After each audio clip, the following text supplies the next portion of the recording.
Good morning. Hello.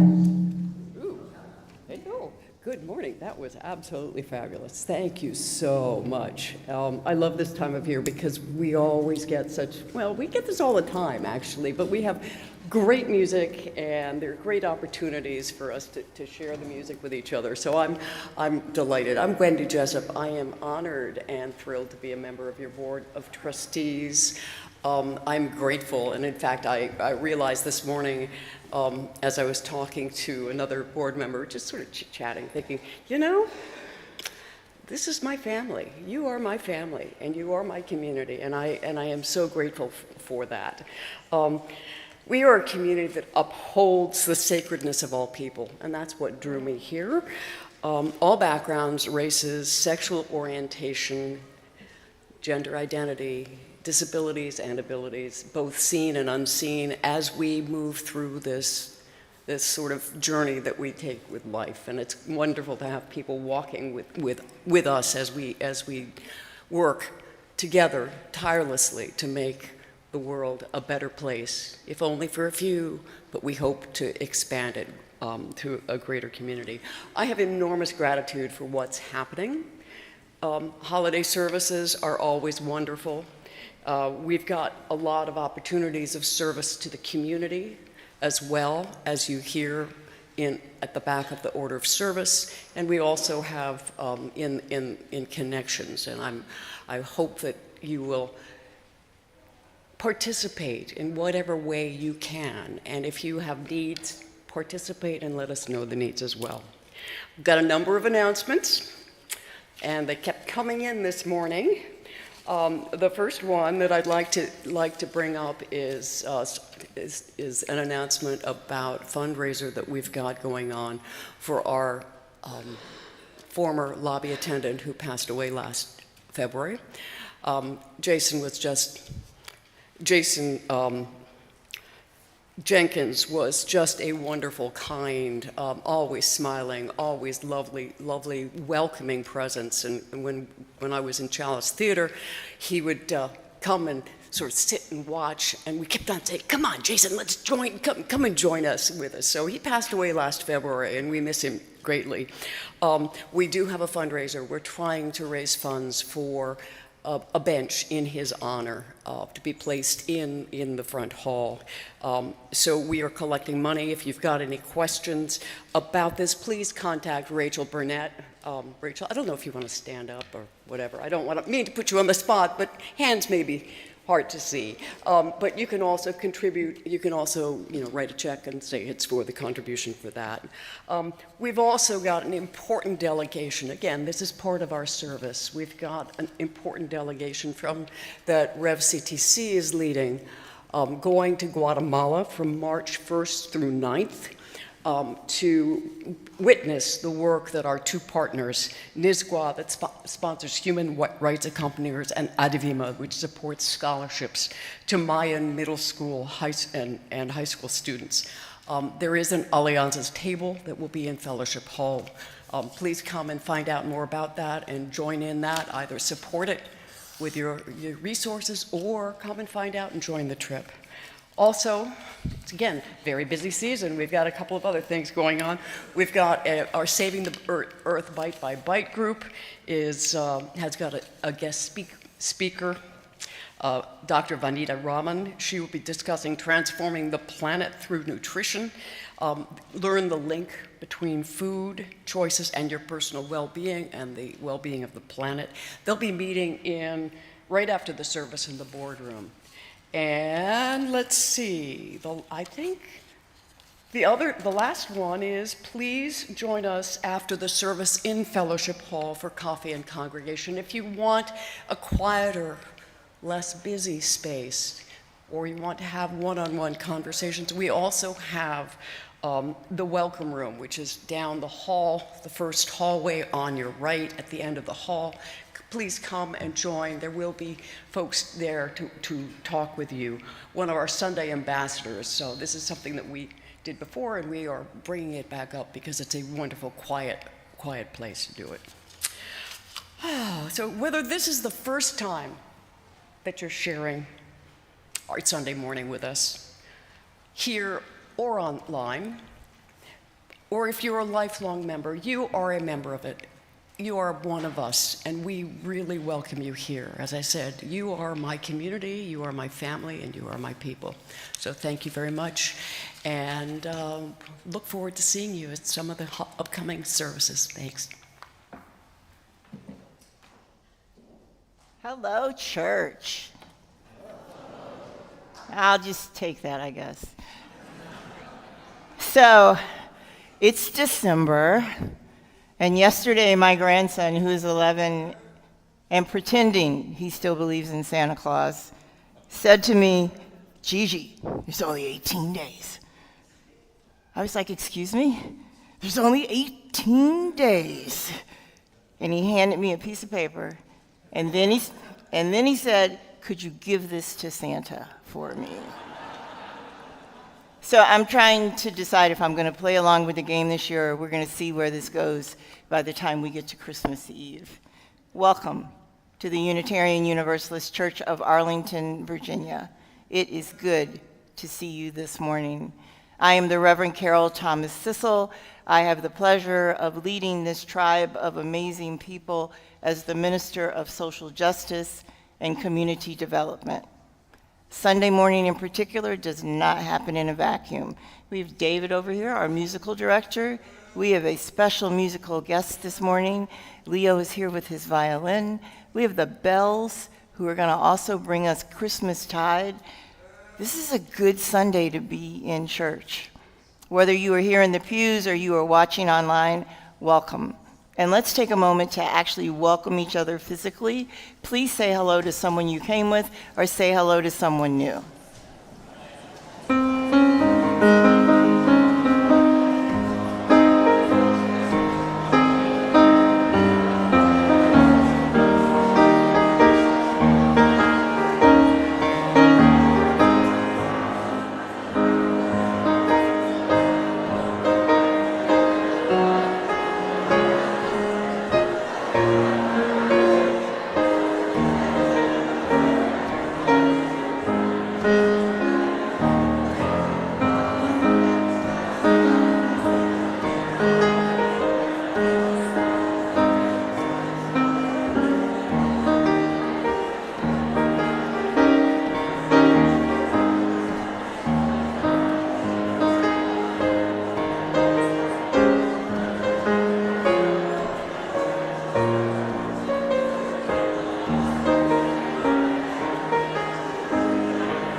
The candle of compassion. Hold on.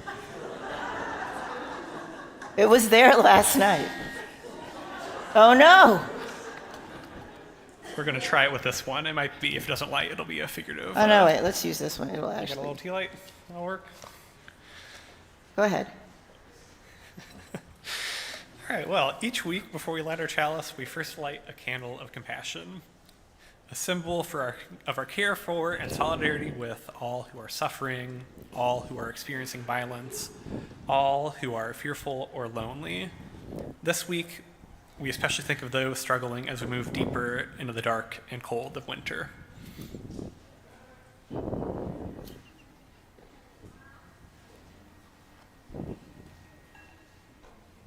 may not be able to see it. It's lit. They can feel it. Feel it. Along with our sibling Unitarian Universalist congregations around the world, we light a chalice. The words are in your order of service.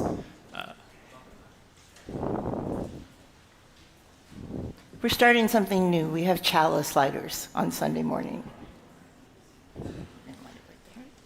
We gather together as a community of memory and hope to celebrate life and its infinite possibilities for love. We light this chalice as a symbol of the light within every human heart. May our individual sparks meet and merge, bringing both light and warmth to the world. And if you could rise in either body or spirit and turn to 182 in your gray hymnal, "Oh, the Beauty in a Life," please.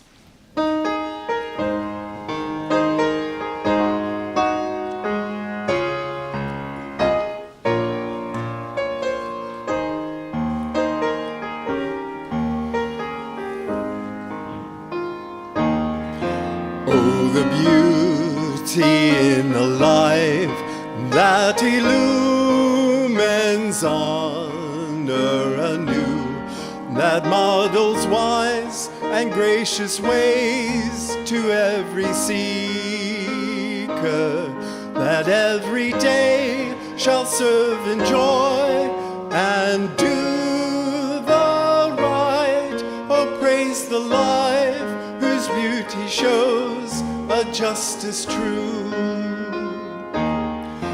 Let not service of the good be confined to great saints alone, but every hour be part of all our daily living. Set not the hope of wisdom's grace beyond our ken. How wide the path, how close the goal, which love has shown. Oh, the beauty of a life that illumines care of the soul, that knows a love that is for all as well as others, that every day embodies praise for every good. This is the faith to which we turn our God and goal.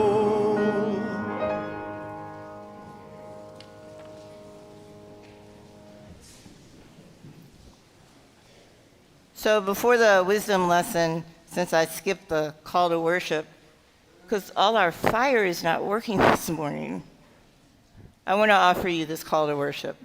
This is called Stay Connected. No matter how weak or frightened we may feel, we each have gifts that can make a difference in our world. In this coming week and month and year, let us all remember to do things that support the broken, that welcome the stranger, that celebrate what is worthy and kind, that execute and implement the needed work of justice, that shine the light of love every day of our lives. Let us continue to be strong, to stay connected, to act in ways that make us and the entire world a little bit more whole. Let's celebrate the gift of life and love and celebration and kindness this morning. That is one of the things we do here in this sacred space every Sunday of the year. And now our wisdom lesson. Could the young and the young at heart come forward on the carpet?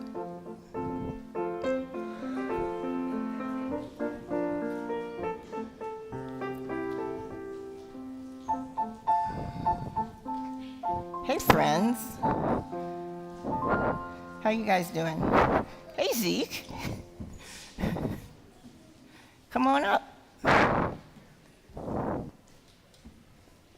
So I have an actual storybook for you guys today, The Golden Rule. Would you like to read this morning too? Are you sure? You want to read it with me? Nope. Come on up. I'll take help. Okay. This is called The Golden Rule. Do unto others. Do unto others. Do unto others as you would have them do unto you. As you would have them do unto you. A boy and his grandfather stood on a city sidewalk, looking up at the words printed on a billboard. "Grandpa," the little boy said, "what does that say?" The grandpa read the words again. Do unto others. As you would have them do unto you. People all over the world call those the Golden Rule. But what do they mean? The little boy wanted to know. And why? There's the grandpa and the little boy. And why is that rule called golden? It's actually very simple, said Grandpa.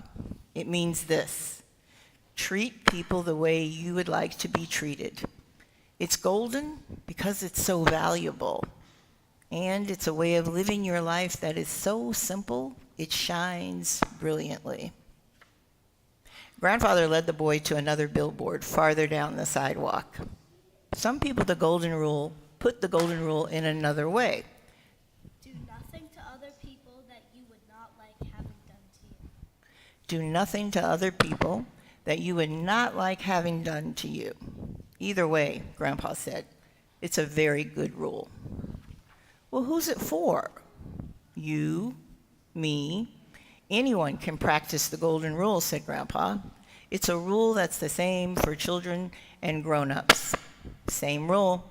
There's not too many rules like that. Very few. And it's for everybody, for people everywhere? Yes, everywhere, said Grandpa. Whatever their religion, people find the idea of the golden rule in their holy books. Christianity says, You should love yourself, your neighbor, as you love yourself. you should love your neighbor as you love yourself. Judaism says, What is hateful to you, do not do to your fellow human. what is hateful to you, do not do to your fellow humans. Islam says, Hurt no one so that no one may hurt you. hurt no one so that no one may hurt you. Hinduism echoes it too.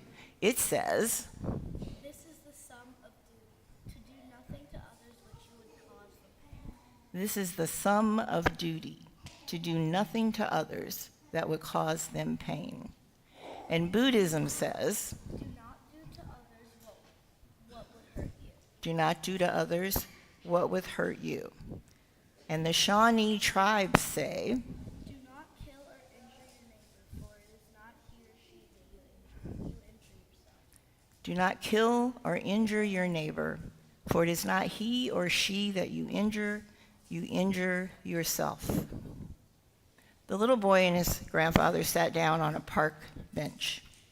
So, Grandpa, how can I start to practice the golden rule? Well, you begin by using your imagination, said Grandpa. You imagine how someone else feels. For instance, if there's a new child that's joining your class, how do you think that boy or girl is feeling? So when somebody new comes to school, how do you think they feel? What?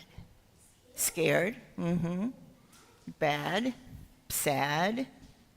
The little boy says, new kids always look scared. Wouldn't you be scared if it was you, Grandpa? Oh, yes. Well, what would make you feel better? Maybe if somebody smiled at me. So to practice the golden rule, you should smile at all the new kids. You got it. I bet you can think of other ways that you would like to be treated. Let's see, what else does he ask him? When you're teased or somebody might bully you, how do you feel? Sad?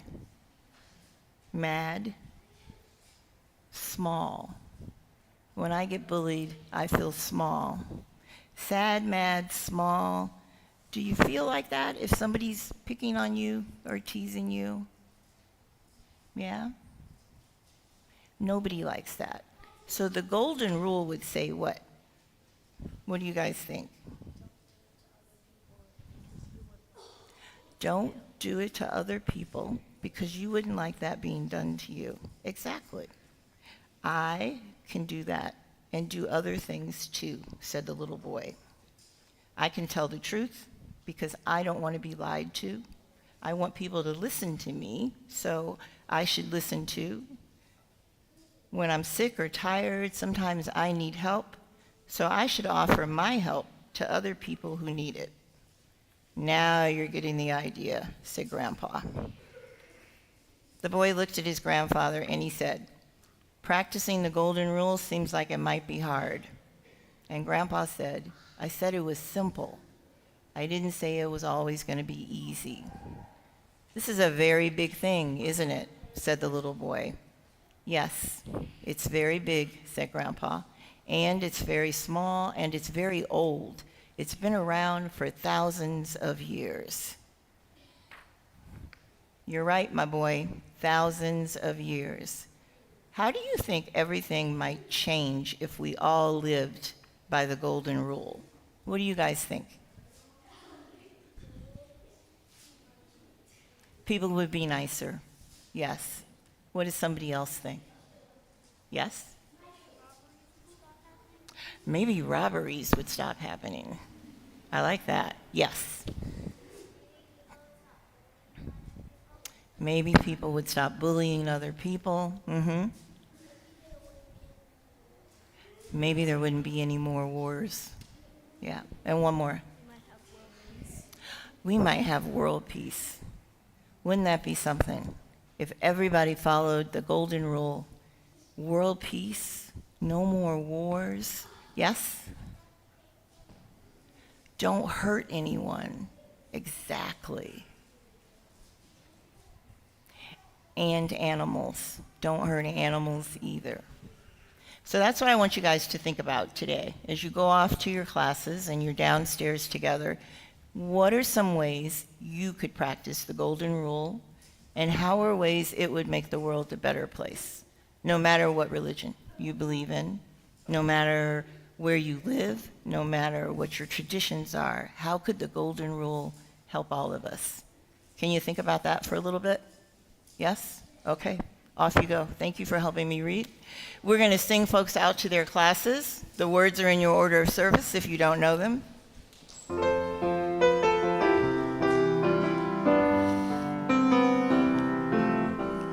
Peace to you on your way.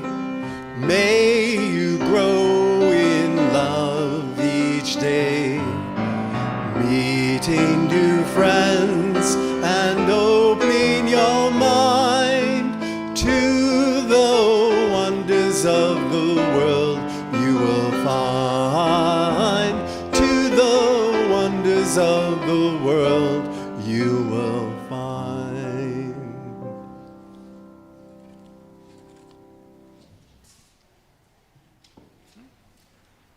Our first reading this morning comes from a collection of UU meditations, for All the Gifts of Life. This is Hanukkah by Gary Kowalski. There is something you cannot find anywhere in the world, says a Hasidic proverb, and yet there is, nevertheless, a place where you can find it. The sacred cannot be restricted to any particular place or identified with any one person, yet it can be experienced as a dimension of depth present in all people and places. If you believe life's fulfillment lies elsewhere, in a higher income bracket, for instance, or a more austere ashram, you are chasing chimeras. Everything you need to be whole is already within reach. As we read in the prophets, I am a God close at hand and not far off. How close? Look inward to answer that question. Ask yourself, am I living the life I was intended to live? Am I in tune with what is most authentic in myself? Do I know my own reason for being on this earth? As Rabbi Cissel said shortly before his death, in the world to come, I will not be asked, why were you not Moses? I shall be asked, why were you not Cissel? Another tale from the Hasidim. One day, after he had gone blind, Rabbi Bunam visited Rabbi Fischel, whose fame for miracle cures had spread throughout the land. Entrust yourself to my care, said his host. I shall restore your sight. That is not necessary, said Bunam. I see what I need to see. May we too learn to see with the heart, and in the darkness that besets us within and without, discern the path that leads to life.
That was gorgeous. Good morning. So when I was asked to reflect on my holiday traditions, I realized I've not always celebrated the same holiday traditions throughout my life. Attending midnight mass as a child was one of our traditions. Others were tried and discarded. One in particular, as a young adult, was of dubious provenance. Growing up in Jersey City in a family of procrastinators, it was not unusual that 3 or more family members would find ourselves not having done our Christmas shopping, and it was December 24th. We lived a short train ride away from Manhattan, so we would head out after lunch in an anxiety-producing race around Macy's in what became known as the Great Christmas Eve Race. Whoever got home first was the winner. Many years later, when my own children were little, I was looking for less, stressful traditions, and so I thought it was time to embrace my Hispanic roots. So I accepted an invitation to an Ecuadorian Christmas Eve dinner. My dad was from Ecuador. I did not know that the dinner is not served until 10 p.m., that you can't leave until the presents are opened at midnight. By the time we left, my daughter's hair had caught on fire from a little candle. She was fine. Our car was towed from predatory towers in this subdivision, and there was a scrum at midnight of all these kids attacking their gifts and ripping presents open. We got home at 2:30 in the morning with a closet full of gifts to wrap. My kids had gotten a second wind. Needless to say, 5 a.m., it was madness. So in my search for lasting tradition, it became more important as my children got older. I certainly wanted to veer away from chaos and anxiety, and the truth is I was on a steep slide away from Catholicism to more humanist, secular spirituality. Those years, traditions were governed by the list. Gifts, check. Lights on the house, check. Cookies, store-bought.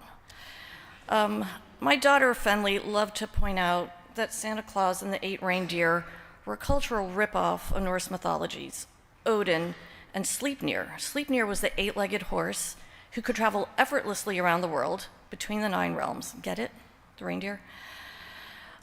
She also pointed out that celebrating Christ's birth in December was anathema because he was really born historically in March. But she made that connection as a student of Latin.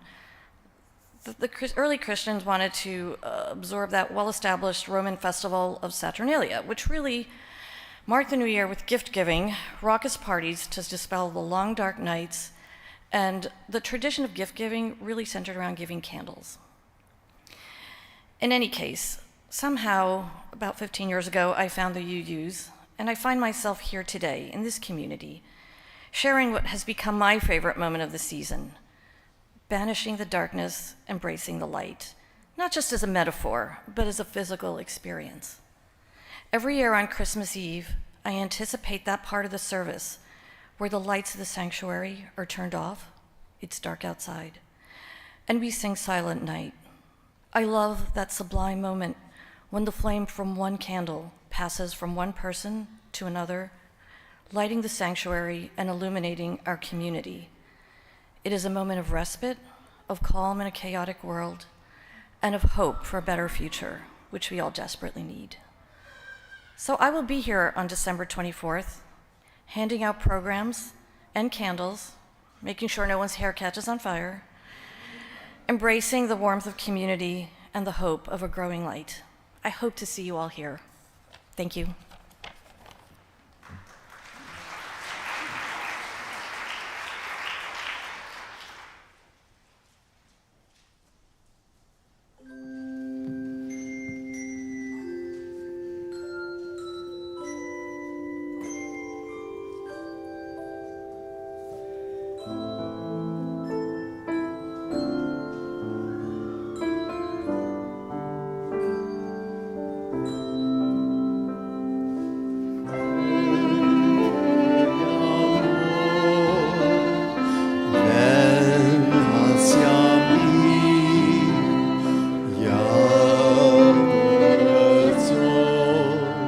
Cántale tu compasión, sopla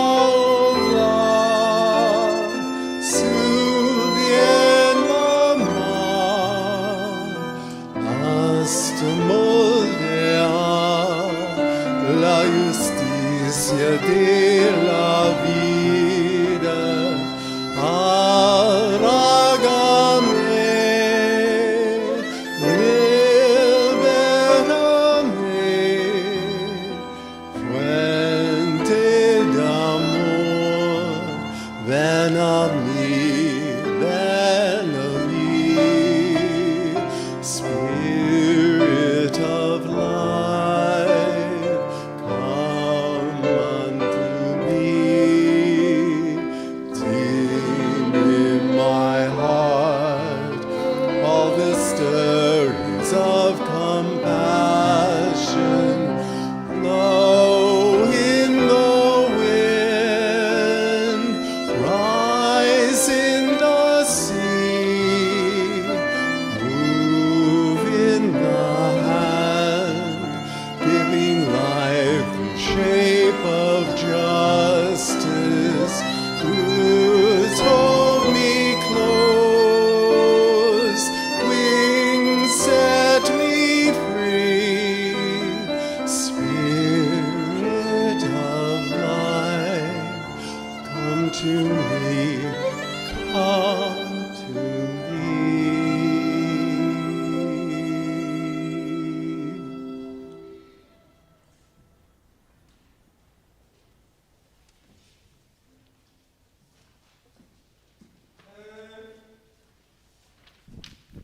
Ours is a community that gives. I say that almost every Sunday. We give of our time, our talent, our treasure. I stand here and say to you, open your wallets, get out your checkbooks, put your money in the plate. In the month of December, 70% of the offering will go to support UUCA's Social Justice Fund. The Social Justice Fund supports anti-racist, anti-oppression programming. It will support climate change programming. It will support our RE program as we move to get our children more deeply engaged with social justice activities. Everything that you give this month matters in ways that cannot be counted today, but will bring us forward into the future and help us serve the communities around us even better. Please share as deeply as possible, and remember that sharing for social justice makes the world a better place, but it also makes us individually better people. Please share as much as you can. Will the ushers please correct an offering?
This is one of those Sundays when it feels like we are brimming with music.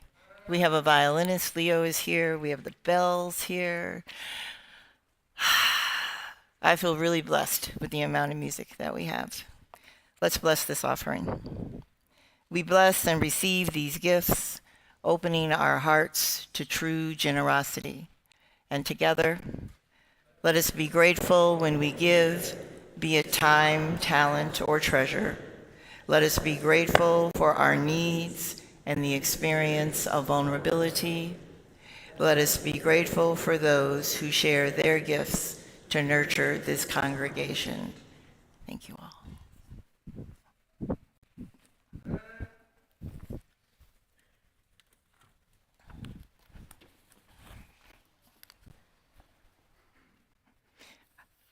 Our second reading this morning is called God is Sleeping on the Couch Tonight. This was written by Reverend Emily Tatar Britt. She's one of my UU minister colleagues. People are told that faith gives you comfort. This is faith too, processing the pain or not, washing yet another set of dishes as the world gets ready to collapse into the sun or into another death. Right now, God and I are not on speaking terms. I no longer know what to believe, and actually, that is faith too. What is mercy? When you're on the phone with someone who has just lost their husband, their child's father, and there's no way to touch them when they had died. God is sleeping on the couch tonight because my faith is waning. The holy can sort this out. There's a Bible verse that I'll read on some other day. Faith is leaving behind the God that everyone else says will be there for you. And then we show up for all the people that we love anyway.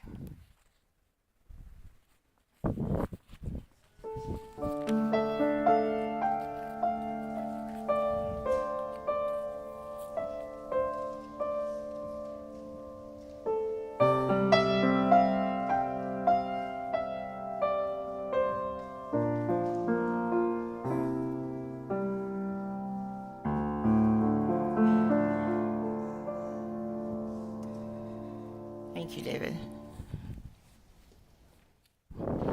I like a Sunday when there's another reflection besides just mine. It means you get to hear another voice. It means I get to know one of our members a little bit better. This is called Joy to the World. A few weeks ago, hold on a second.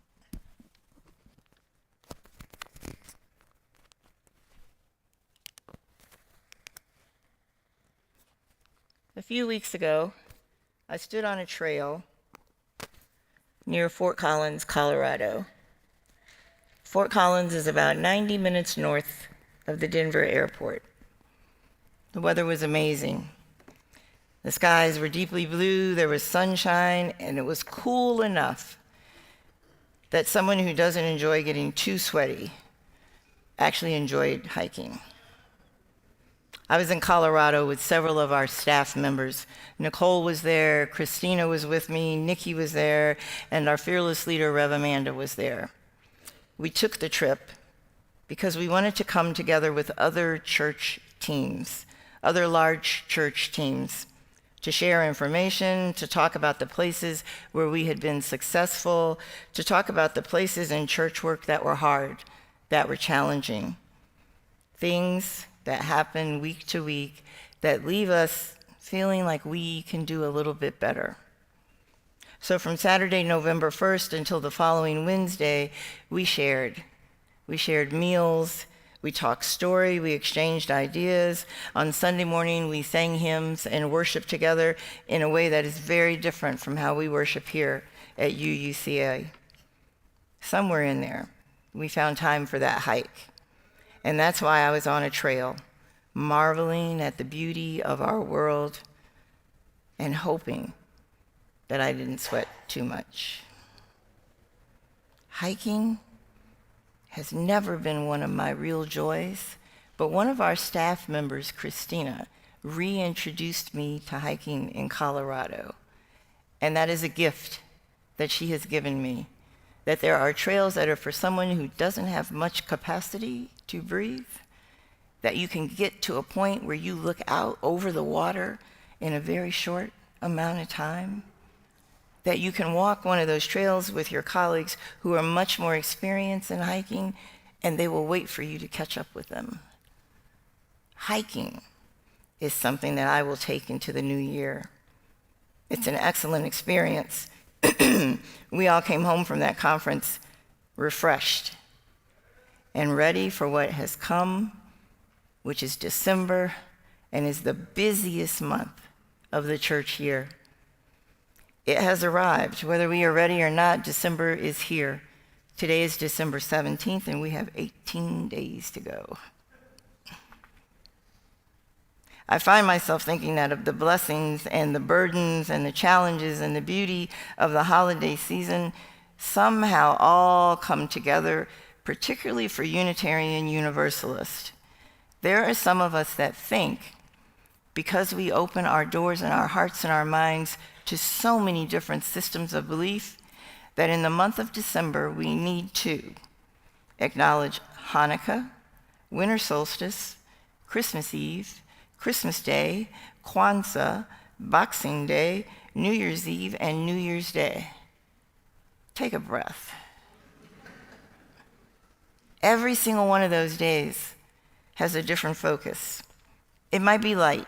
It might be hope. It might be renewal. It might be the presence of the divine in whatever way you see the divine. They all have a different slant. But what they have in common is our shared human desire for meaning and for deeper connections. The very humanness of traveling diverse paths towards spiritual awakening, taking your own spiritual direction as a you, is a way that unites our desire to persevere against the darkness. So December is here, and all of those days are coming. Some of them have passed. World AIDS Day has come and gone. But each one of them offers us something, particularly as Unitarian Universalists. Now, you might know about most of these days, but I'm going to go down a little list and tell you something about each one. On Christmas, we're acknowledging the birth of Jesus. There are hymns and carols and gifts and prayers. There's a cornucopia of delicious delights that we eat and we savor. And there's fruitcake. On Hanukkah, we celebrate the festival of lights and the miracle of oil lasting for 8 days and nights when it was only supposed to last for 1. Specifically, what we're celebrating is the rededication of the Second Temple in Jerusalem and the Maccabean revolt against the Syrian Greek oppression. I like this part of the Hanukkah story, the revolt against oppression. Some of their traditions are latkes, potato pancakes. There are gifts, there's lighting the menorah, there are games for children. Some of that has something in common with celebrating Christmas. Pagan Yule, winter solstice. We're celebrating the lengthening of the days and the return of the sun. It is already dark at what, like 5:15? Often I am in bed at 8:15. I'm ready for the return of the sun. Another one on the list is Kwanzaa, and that dives deeply into my ancestors' African heritage. It's a cultural celebration. It runs a full week, somewhat like Hanukkah, from December 26th to January 1, and there are 7 principles to Kwanzaa. Umoja, which is unity. Kuchagalua, which is self-determination. Ujima, collective work and responsibility, taking care of the tribe. Ujima, cooperative economics. Nia, purpose. Kumba, creativity. And lastly, Amani, which is faith. All of those days matter. All of them hold significance for different groups of people. And as you use, we dip in and out of lots of them, which I think is remarkable, that we figure out what to celebrate and how we want to celebrate it in this month of so many celebrations. What do we UUs do? We make space. We offer the opportunity to embrace a wide array of December observances. We choose to reflect on the diverse foundation of this faith. We look to the expansive beliefs and the resources of the people around us in the sanctuary today, considering what their belief systems are. We don't adhere to a single holiday. I find myself seeing the beauty weaving together traditions from Judaism and Christianity and pagans. One of the things for me that happens in December is this returning to the light and returning to love. And that's in all of those celebrated holidays. Regardless of what you believe or of what you practice, my hope is that each one of us remembers that December is filled with feelings. Can you say feelings? Feelings. Every single one of us is walking around full of feelings and expectations. Something we really want to happen might not happen. A person that we want to see might be too busy for us. When it comes time to open a box that's been carefully wrapped and has a beautiful bow, maybe what you really wanted isn't inside the box. Feelings. Think about feelings, your feelings, and other people's feelings this month. Hold them close. Remember that expectations are right underneath people's skin, and that every single desire you have cannot possibly be met between today, the 7th, and New Year's Eve. It's not possible. All of that will affect your feelings. Regardless of what you believe personally, remember other people's feelings. Whatever holidays or traditions you might observe, as you use, I'm hoping that you will continue to be drawn to the faith that allows each one of us to celebrate in ways that reflect our personal system of beliefs and invites us to take a different spiritual pathway if we want to. Think about that. December is a month of opportunity for spiritual discovery. Do the things you love. Go to midnight mass if you want to, but also dance around the fire pit like a pagan. Remember there are other ways to express your spirituality. In closing, I'm going to share the last few paragraphs of Dr. Seuss's How the Grinch Stole Christmas. The Grinch at this point has taken everything from the Who's down in Whoville, and he thinks he has stolen Christmas. And that's the Who, and that the Who's in Whoville are going to be brokenhearted and sad and will not have Christmas. He thinks it's going to be silent, but that is not what he hears. And he did hear a sound rising over the snow. It started out low, and it started to grow. But that sound wasn't quiet. That sound wasn't sad. The sound was merry. The Grinch thought it couldn't be so. It was merry, very. He stood on the mountain and stared down at Whoville. The Grinch popped his eyes, then he shook when he saw a shocking surprise. Every Who down in Whoville, the tall and the small, was singing without any presents at all. He hadn't stopped Christmas from coming. It came. Somehow or other, it came just the same. And the Grinch, with his Grinchy feet ice cold in the snow, stood puzzling and puzzling. How could this be so? It came without ribbons. It came without tags. It came without packages, boxes, or bags. And he puzzled 3 hours till his puzzler was sore. And finally, the Grinch thought of something he hadn't before. Maybe Christmas, he thought, doesn't come from a store. Maybe Christmas, perhaps, means a little bit more. And what happened then? Well, in Whoville, they say that the Grinch's small heart grew 3 sizes that day. And the minute his heart didn't feel quite so tight, he whizzed with his load through the bright morning light, and he brought back the toys and the food for the feast. And he himself, the Grinch, carved the roast beast. I think I'll carry this part of the Grinch story around with me this month. What we get from December, it doesn't come from a store. What we can get from December and share with each other is a little bit more. Is a little bit more.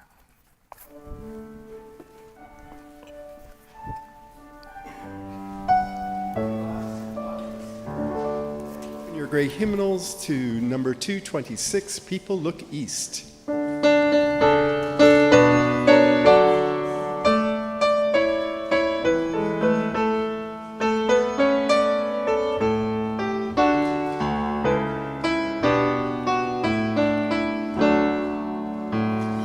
People look east, the time is near of the crowning of the year.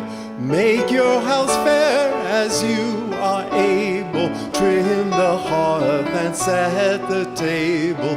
People look east and sing today. Love the guest is on the way. Furrows be glad, though earth is bare. One more seed is planted there. Give up your strength, the seed to nourish, that in the cause the flower may flourish. People look east and sing today. Love the roses on the way. Stars keep the watch when night is dim. One more light his bowl shall brim, shining beyond the frosty weather, bright as the sun and moon together. People look east and sing today. Love, the star is on the way.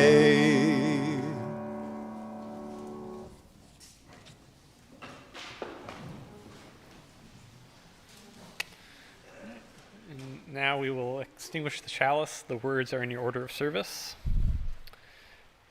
We extinguish this chalice, but not the light and warmth it represents. These we carry with us, bringing our sparks of love to the world.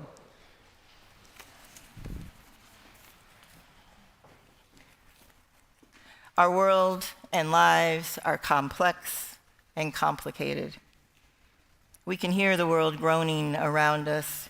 We can hear the expectations. We see the pain. We hear the wailing of the twin weights of sorrow and despair. But today, as you go, remember that the well-being of the entire human family is right at your fingertips. Listen closely. Yes, hear the weeping. Acknowledge the hurt and the harm. But hold the joy and never, ever give up hope. You see, there is light in this place, in this space. Take that light with you out into the world. We have had a special guest with us today, Leo Shushinsky.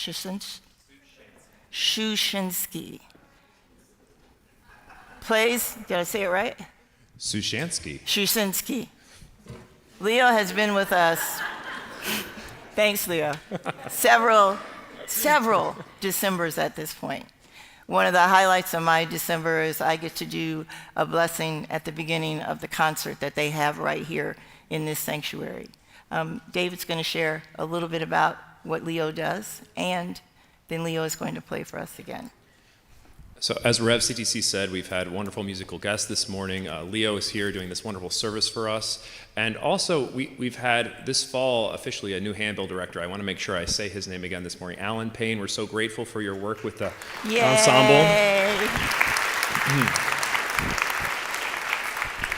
Alan is always looking sharp on Sundays, but he's especially sharp today. He's headed off to a concert at 4 p.m. at the Walker Chapel here in Arlington, if you'd like to join his handbill ensemble, Music to Free.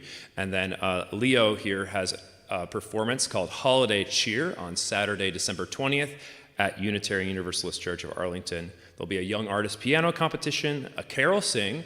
I'll be there with my choir voce chamber singers singing the carol sing, and Rev CTC will be there as well. So we hope you can join, but it's a really fantastic program. Anything to add? Yeah, I just wanted to say, during this season where people are standing in long lines and where nothing says Christmas like standing for 45 minutes in Costco for 40 rolls of toilet paper, it's nice to spread the joy through music. And we've had a young artist competition for 10 years now, which brings the most talented young kids from Maryland, Virginia, and DC. And this year, first time in 10 years, our winner is 15-year-old Sam Brose from Arlington, who goes to Yorktown High School. So he's a wonderful pianist, and he's going to be performing on the 20th with us. So hope you can join us. Thanks.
Have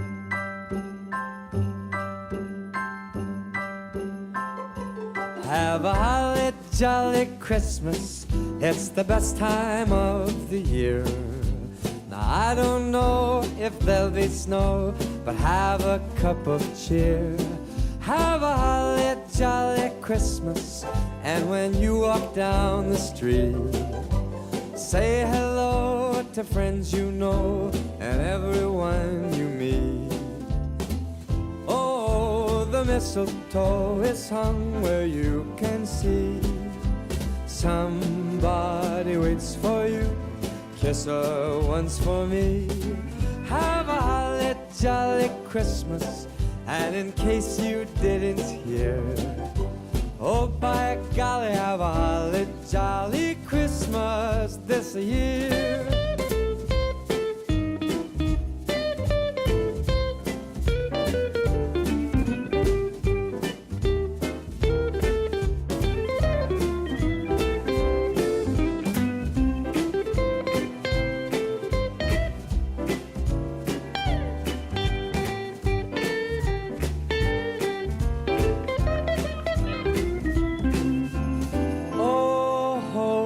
Mistletoe is hung where you can see. Somebody waits for you, kiss her once for me. Have a holly jolly Christmas, and in case you didn't hear, oh by golly, have a holly jolly